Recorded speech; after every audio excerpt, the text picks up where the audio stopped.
کسی عربی کو عجمی پر، کسی عجمی کو عربی پر، کسی گورے کو کالے پر، کسی کالے کو گورے پر کوئی فوقیت نہیں. کسی امیر کو غریب پر اور کسی غریب کو امیر پر کوئی فوقیت، کوئی سریشتہ، کوئی درجہ نہیں. تم سب برابر ہو. کلکم من آدم و آدم من تراب. تم سب آدم کے بیٹے ہو اور آدم مٹی سے پیدا کیے گئے تھے. تم سب آدم کی اولاد ہو اور سب بھائی بھائی ہو.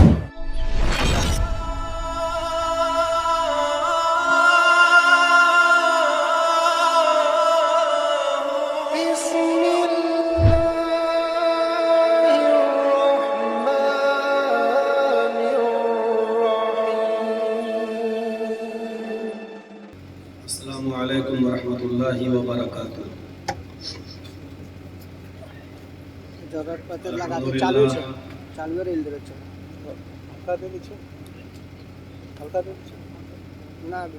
الحمدللہ نحمده ونستعینه ونستغفره ونعوذ باللہ من شرور انفسنا ومن سیئات اعمالنا.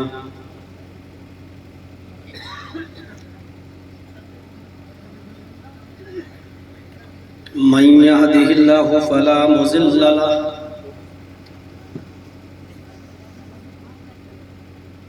ومن يضلله فلا هادي له.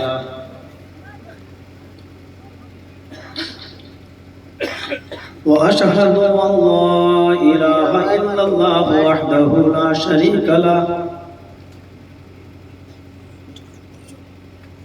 وأشهد أن محمدًا عبده ورسوله.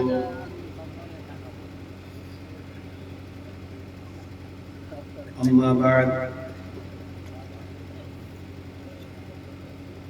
فإن خير الحديث كتاب الله وخير الهدي هدي محمد صلى الله عليه وسلم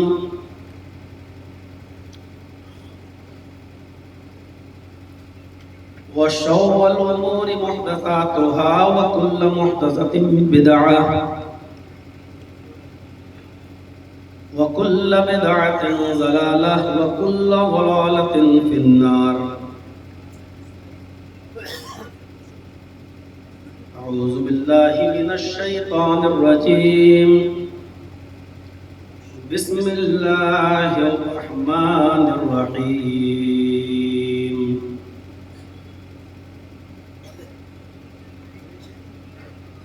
وإذا قيل لهم لا تفسدوا في الأرض قالوا إنما نحن مصلحون ألا إنهم هم المفسدون ولكن لا يشعرون. في قلوبهم مرض فزادهم الله مرضا ولهم عذاب أليم بما كانوا يكذبون. رب اشرح لي صدري ويسر لي أمري واحلل عقدة من لساني يفقهوا قولي.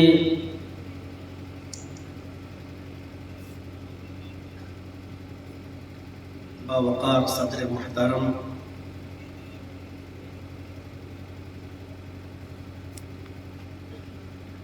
معزز ناجم اجلاس مؤقر علماء کرام،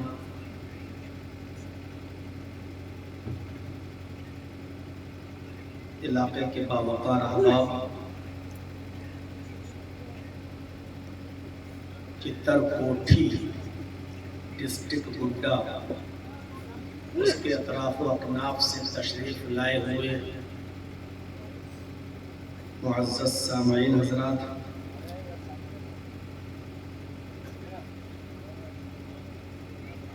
اسلامی خواتین، ماں اور بہنوں، قوم و ملت کے لائق پر نوجوانوں اور مستقبل کے ہونہار عزیز بچوں،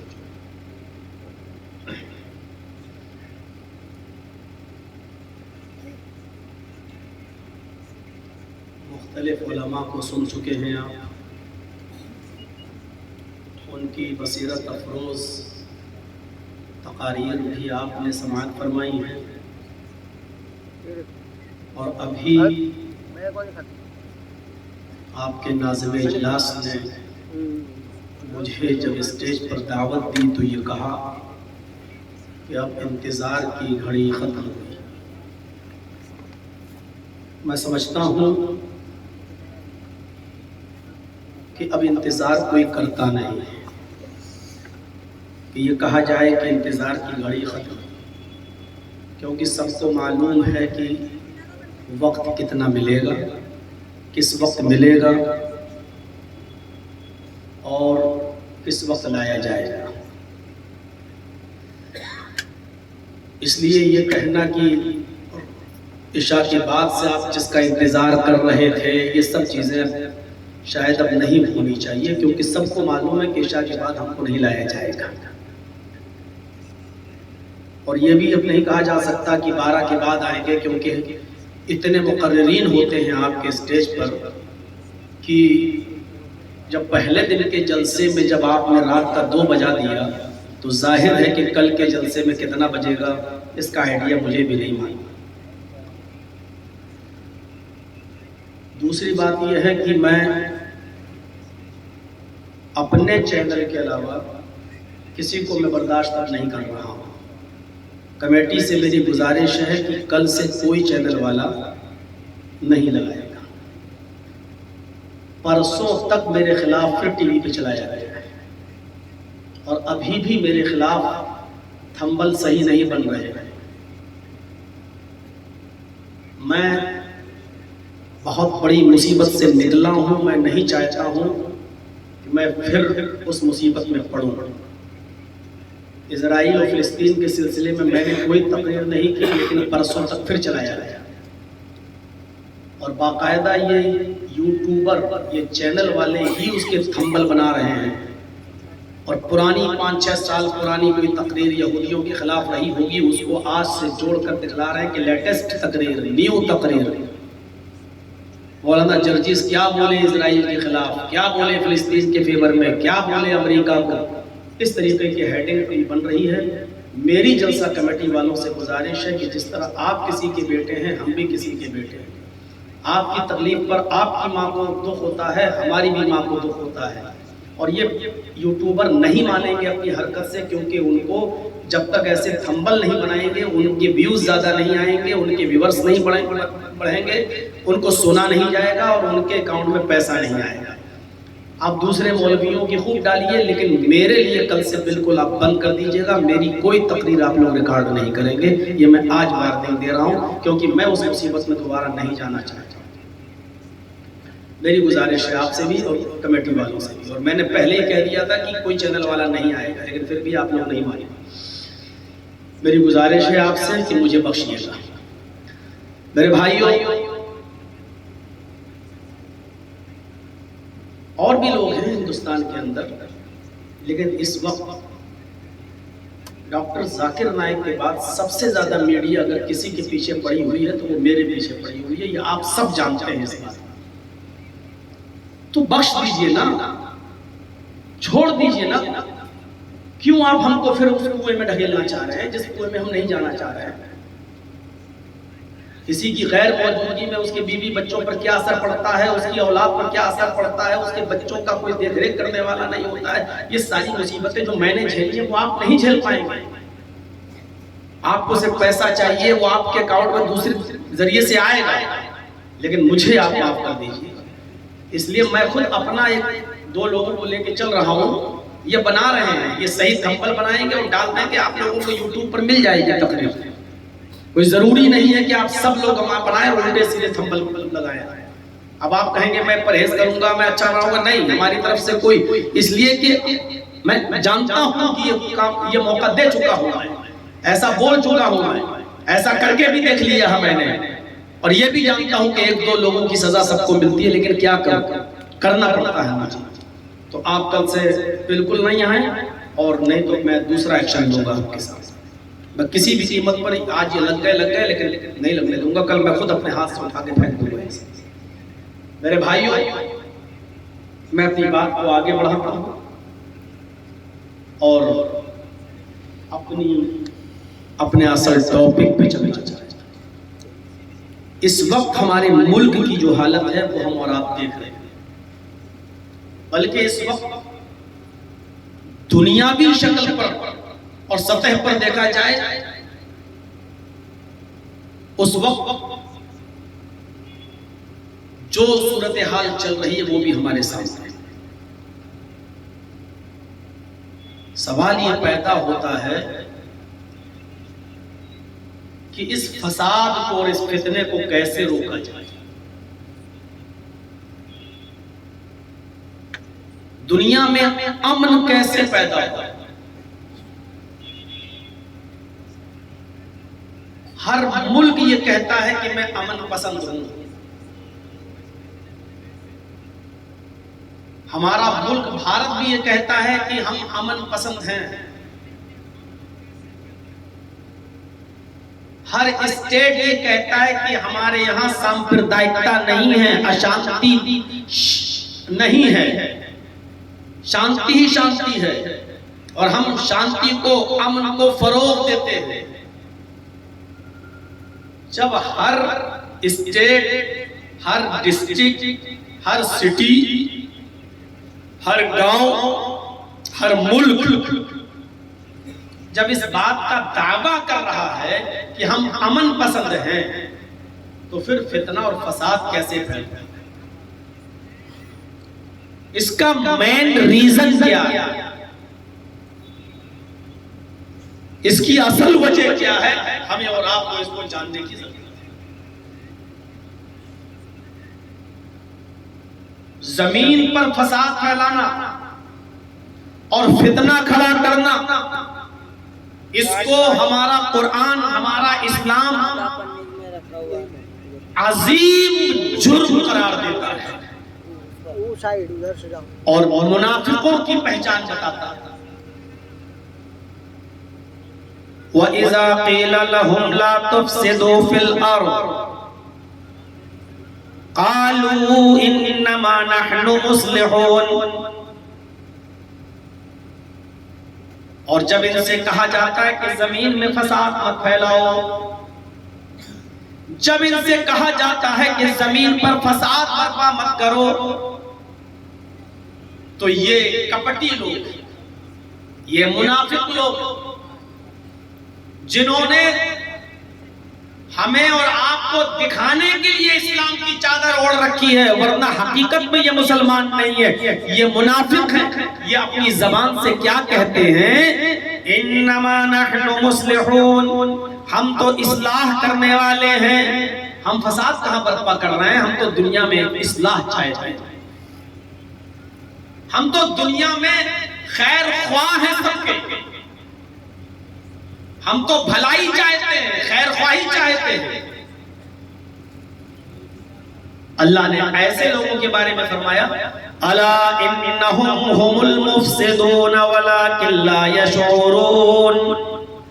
الا بی کیئرفل، ہوشیار رہنا ان سے، جو کہہ رہے ہیں ہم زمین میں امن پھیلانا چاہتے ہیں، ہم زمین میں شانتی ثابت کرنا چاہتے ہیں، جو یہ کہہ رہے ہیں ہوشیار رہنا ان کہنے والوں سے۔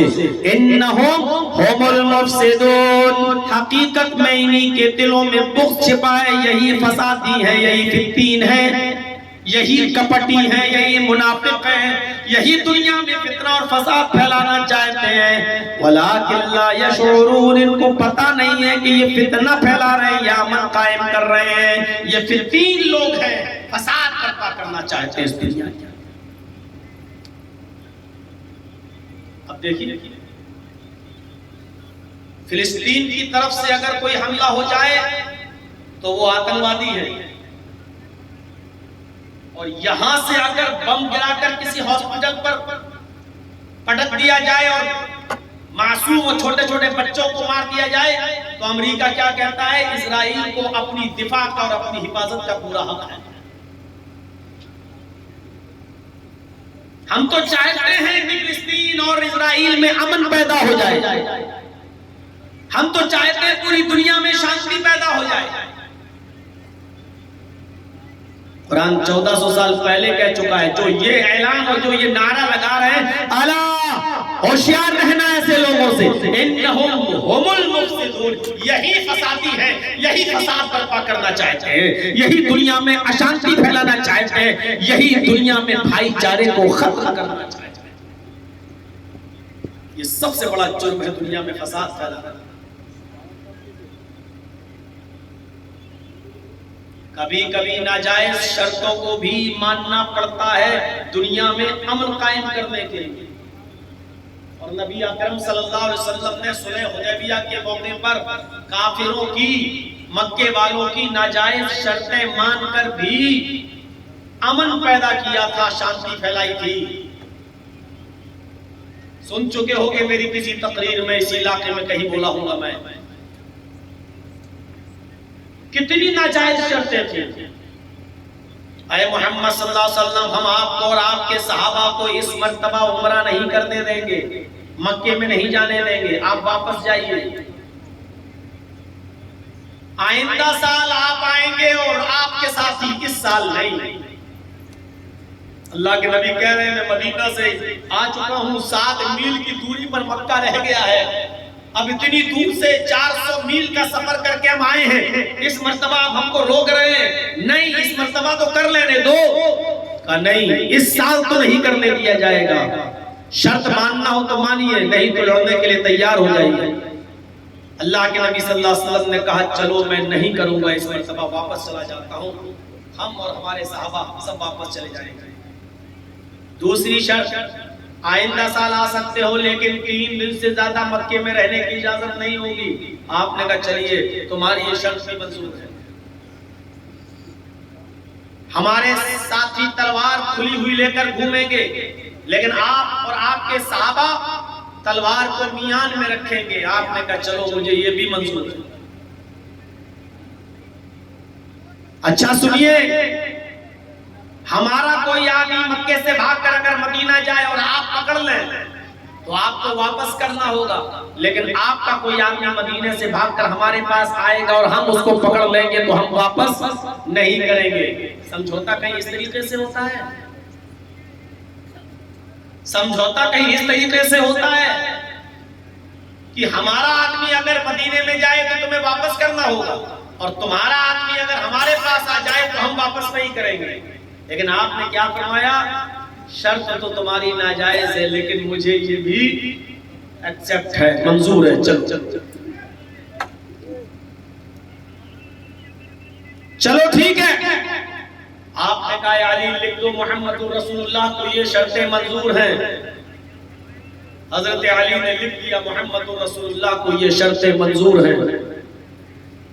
سہیل جو کافروں کی طرف سے سردار بن کر آیا تھا, کہنے لگا یہ رسول اللہ کاٹو, میں آپ کو رسول نہیں مانتا ہوں. اگر رسول اللہ مان لوں تو جھگڑا ہی سارا ختم ہو جائے. ہمارا اور آپ کا تو جھگڑا اسی بات پر ہے کہ آپ کہتے ہیں اللہ کے رسول ہیں اور ہم کہتے ہیں آپ اللہ کے رسول نہیں ہیں, آپ عبداللہ کے بیٹے ہیں, لہذا یہ کاٹو محمد رسول اللہ کو یہ شرطیں منظور ہیں. یہ لکھو محمد ابن عبداللہ کو یہ شرطیں منظور ہیں. آپ نے حضرت علی سے کہا علی رسول اللہ کاٹ دو. حضرت علی نے کہا اللہ کے نبی, اللہ نے آپ کو رسول بنا کر بھیجا ہے, آپ حق کے ساتھ نبی بن کر آئے ہیں. میرے ہاتھ میں اور میری قلم میں اتنی طاقت نہیں کہ لفظ رسول کو کاٹ سکے. جب آپ اللہ کے رسول ہیں تو میں کیسے کاٹ سکتا ہوں, میرے ہاتھوں میں وہ جرأت نہیں, میں نہیں کاٹ سکتا. آپ نے فرمایا مجھے بتاؤ اے علی وہ کہاں لکھا ہے لفظ رسول اللہ.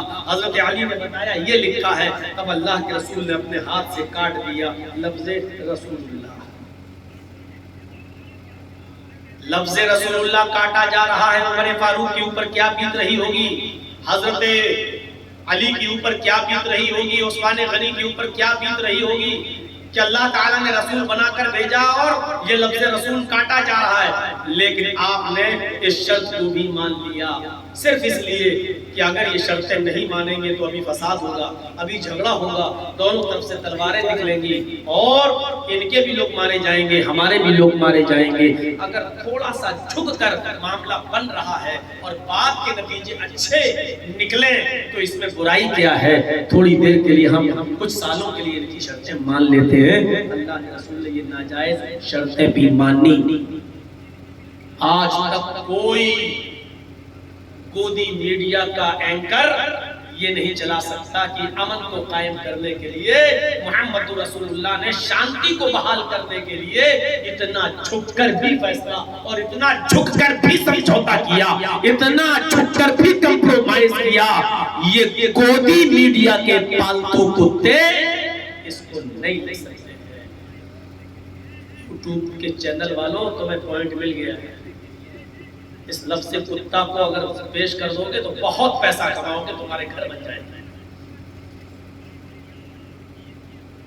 اس پر اگر تھمبل لگاؤ گے کہ مولانا نے زی نیوز کو کتا کہہ دیا، مولانا نے آر بھارت کو کتا کہا، تب تو آپ کی تاج محل بن کر تیار ہو جائے گا اپنا گھر۔ صرف تھمبل بنانے کی ضرورت ہے آپ کو، بس۔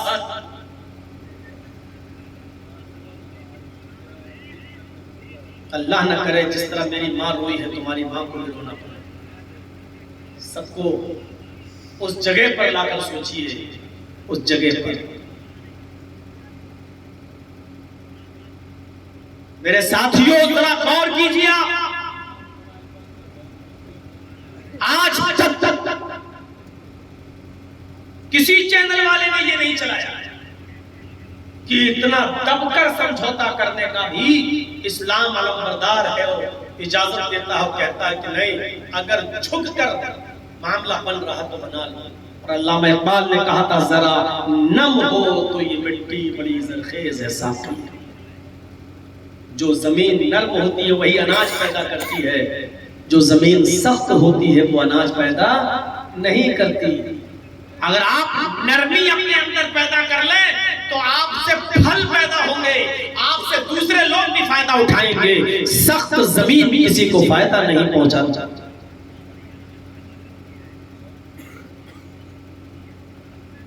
نبی اکرم نے اس حال میں بھی رہ کر سمجھوتا کیا ہے، واپس چلے گئے، اتنا دب کر سمجھوتا کر کے دکھا دیا۔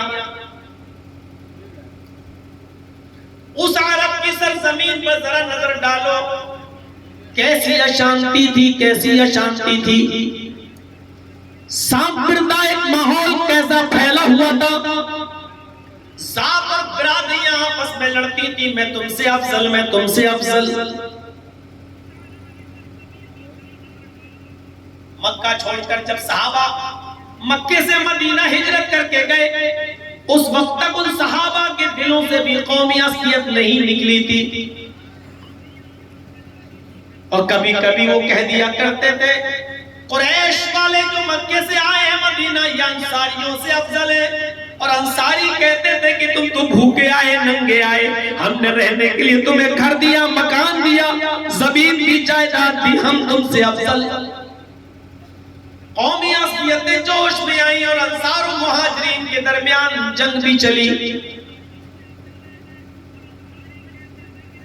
خطبہ حجۃ الوداع کے اندر اللہ کے نبی صلی اللہ علیہ وسلم نے یہ کہہ کر ذات اور برادری، قوم اور ذات کے جھگڑے کو ختم کر دیا کہ لا فضل لعربی علی عجمی ولا لعجمی علی عربی، کسی عربی کو عجمی پر، کسی عجمی کو عربی پر، کسی گورے کو کالے پر، کسی کالے کو گورے پر کوئی فوقیت نہیں، کسی امیر کو غریب پر اور کسی غریب کو امیر پر کوئی فوقیت، کوئی سرشٹہ، کوئی درجہ نہیں، تم سب برابر ہو۔ کلکم من آدم و آدم من تراب، تم سب آدم کے بیٹے ہو اور آدم مٹی سے پیدا کیے گئے تھے، تم سب آدم کی اولاد ہو، سب بھائی بھائی ہو۔ میرے بھائی یہ کہہ کر آپ کو رنگ و نسل، ذات و برادری، قوم و ملت اور امیر و غریبی کے فرق کو مٹانا پڑا، آپ کو یہ آخری خطبے میں کہنا پڑا۔ میرے پیارے ساتھیوں، آپ نے اس طریقے سے رنگ و نسل کے فتنے کو مٹایا۔ ایک ایک روٹی اور ایک ایک ایک بوٹی کے پیچھے لڑ جایا کرتے تھے عرب کے لوگ. ایک ہی عورت اگر خوبصورت ہے تو اس کے پاس کئی کئی مرد جایا کرتے تھے اور اس کے ساتھ ہم بستری کیا کرتے تھے, زنا کیا کرتے تھے, اور جب اس کے بدن سے بچہ پیدا ہوتا تو وہ سب کو بلاتی تھی. جتنے بھی لوگ اس کے پاس جانا چاہے وہ کسی کو منع نہیں کرتی تھی, آؤ آؤ آؤ, اس کو منع کرنے کا حق نہیں تھا. ہاں جب بچہ پیدا ہو جائے تب اس کو ادھیکار ہوتا تھا, یہ بچہ وہ جس کی گود میں ڈال دے گی یہی اس کا شوہر ہو جائے گا, یہ اس کی بیوی ہو جائے گی اور یہ اس کا بیٹا ہو جائے گا. میرے بھائیوں تصور کرو کہ ایک عورت کی حیثیت کیا تھی زمانے جاہلیت کے اندر.